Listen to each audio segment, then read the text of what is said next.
Okay guys, so meron tayong OX to na LED W5W T10 na peanut LED type. So ilalagay po natin siya sa plate light ng ating Sniper 115R.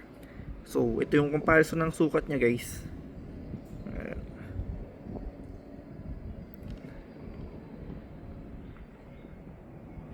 So ito yung type ng LED na ilalagay natin. So made by OX to po siya, no. And then syempre nilagay natin sa pinaka plate light. Ito na po nung pagkakalagay sa kanya. Ayan yung tsura niya, no. So ngayon i-check natin yung liwanag niya.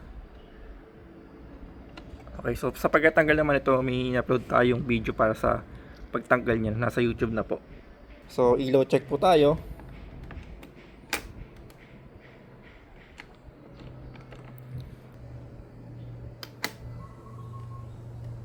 Okay. So ito yung liwanag niyan. Yan. So paikot po siya, no, tapos meron siya sa gitna. Ito yung di nakailaw. Ayan, ito yung spare niya, no, kasi pair po siyang nabibili. And then ito po yung ating stock. So mamayang gabi po, ma-check natin liwanag niya.